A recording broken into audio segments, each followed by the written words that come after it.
The Yellow Wallpaper by Charlotte Perkins Gilman. It is very seldom that mere ordinary people like John and myself secure ancestral halls for the summer. A colonial mansion, a hereditary estate, I would say a haunted house, and reach the height of romantic felicity, but that would be asking too much of fate. Still, I will proudly declare that there is something queer about it. Else, why should it be let so cheaply? And why have stood so long untenanted? John laughs at me, of course, but one expects that in marriage. John is practical in the extreme. He has no patience with faith, an intense horror of superstition, and he scoffs openly at any talk of things not to be felt and seen and put down in figures. John is a physician, and perhaps I would not say it to a living soul, of course, but this is dead paper and a great relief to my mind. Perhaps that is one reason I do not get well faster. You see, he does not believe I am sick. And what can one do? If a physician of high standing, and one's own husband, assures friends and relatives that there is really nothing the matter with one but temporary nervous depression, a slight hysterical tendency, what is one to do? My brother is also a physician, and also of high standing, and he says the same thing. So I take phosphates or phosphites, whichever it is, and tonics and journeys and air and exercise, and am absolutely forbidden to work until I am well again. Personally, I disagree with their ideas. Personally, I believe that congenial work with excitement and change would do me good. But what is one to do? I did write for a while in spite of them, but it does exhaust me a good deal, having to be so sly about it, or else meet with heavy opposition. I sometimes fancy that in my condition if I had less opposition and more society and stimulus. But John says the very worst thing I can do is to think about my condition, and I confess it always makes me feel bad. So I will let it alone and talk about the house, the most beautiful place. It is quite alone, standing well back from the road, quite 3 miles from the village. It makes me think of English places that you read about, for there are hedges and walls and gates that lock, and lots of separate little houses for the gardeners and people. There is a delicious garden. I never saw such a garden, large and shady, full of box-bordered paths, and lined with long grape-covered arbors with seats under them. There were greenhouses too, but they are all broken now.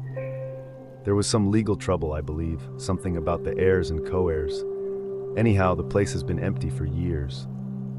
That spoils my ghostliness, I am afraid, but I don't care. There is something strange about the house. I can feel it. I even said so to John one moonlight evening, but he said what I felt was a draught and shut the window. I get unreasonably angry with John sometimes. I'm sure I never used to be so sensitive. I think it is due to this nervous condition. But John says if I feel so, I shall neglect proper self-control. So I take pains to control myself, before him at least, and that makes me very tired. I don't like our room a bit. I wanted one downstairs that opened on the piazza and had roses all over the window and such pretty old-fashioned chintz hangings. But John would not hear of it. He said there was only one window and not room for 2 beds, and no near room for him if he took another. He is very careful and loving, and hardly lets me stir without special direction. I have a scheduled prescription for each hour in the day. He takes all care from me, and so I feel basely ungrateful not to value it more. He said we came here solely on my account, that I was to have perfect rest and all the air I could get. Your exercise depends on your strength, my dear, said he, and your food somewhat on your appetite, but air you can absorb all the time. So we took the nursery at the top of the house. It is a big, airy room, the whole floor nearly, with windows that look all ways, and air and sunshine galore. It was nursery first and then playground and gymnasium, I should judge, for the windows are barred for little children, and there are rings and things in the walls. The paint and paper look as if a boys' school had used it. It is stripped off, the paper, in great patches all around the head of my bed, about as far as I can reach, and in a great place on the other side of the room low down. I never saw a worse paper in my life, one of those sprawling flamboyant patterns committing every artistic sin. It is dull enough to confuse the eye in following, pronounced enough to constantly irritate and provoke study, and when you follow the lame, uncertain curves for a little distance, they suddenly commit suicide, plunge off at outrageous angles, destroy themselves in unheard of contradictions. The color is repellent, almost revolting. a smoldering, unclean yellow, strangely faded by the slow turning sunlight. It is a dull yet lurid orange in some places, a sickly sulfur tint in others. No wonder the children hated it. I should hate it myself if I had to live in this room long. There comes John, and I must put this away. He hates to have me write a word.